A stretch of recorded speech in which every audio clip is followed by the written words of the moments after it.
never, ever quit. Never, ever give up. You know, when people ask me about success, I've just started thinking about it over the last couple of years because I've seen a lot of it. You have to have an ability to handle pressure. I went to the Wharton School of Finance, and in that school, I met a lot of people heading industry today and over the past, very smart people.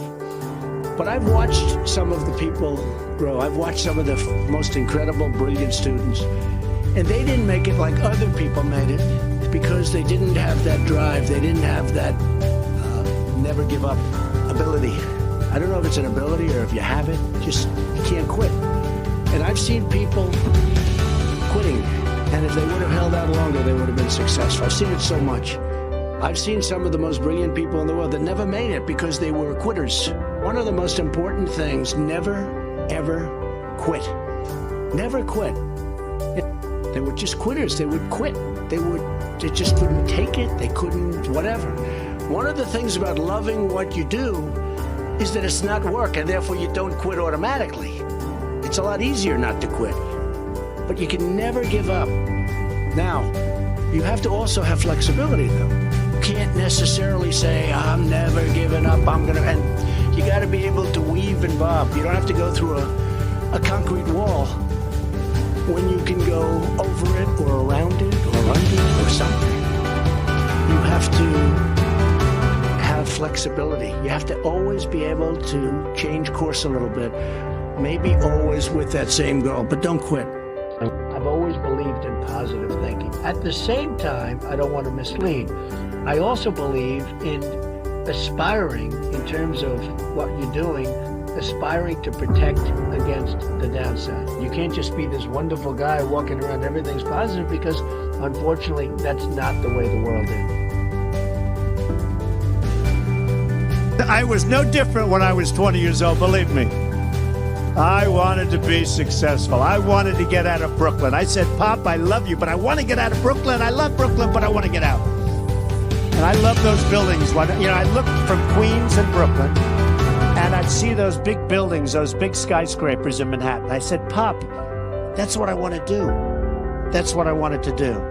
To be successful, oftentimes, most of the time, you have to follow your instincts. You have to follow your gut.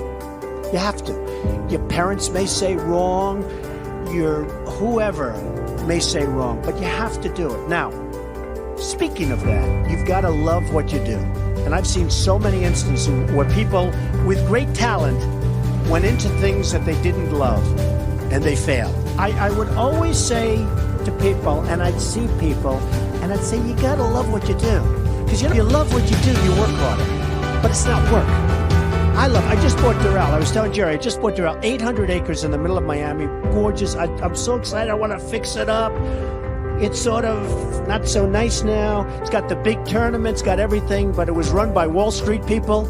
Wall Street people aren't good for fixing things. They're good for moving paper. That's not good. That's not what we want in the country. I want to do sort of a version of what you did here, but I have many, many jobs like that. I love taking things and fixing them, taking things and building. I love building. I almost like fixing better, because if you're smart, if you're really smart, you can save a lot of money. When the building is there, the foundations are built, the steel is up, the walls are up, and then, you have people say renovation costs you more money. Those are people that aren't smart people.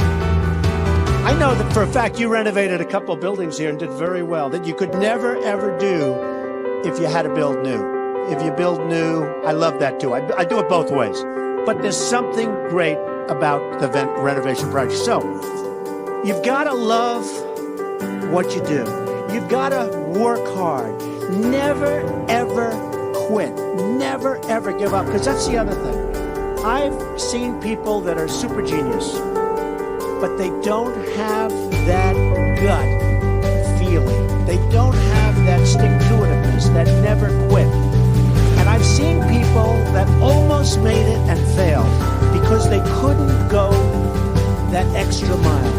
They couldn't do it. So you get something, you never, ever quit, never, ever give up. We're on this planet for a very, very small period of time, and achievement is something that really gives you great pleasure. And when you achieve something, that's great, but now on to the next.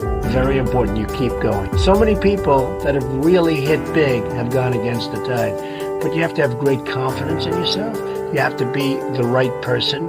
There are very few people that can pull it off, but when you pull it off, it's great. If you can have a mentor, having a mentor makes a big difference in life. Now, you have to look around. Who's somebody that you aspire to be or to be like?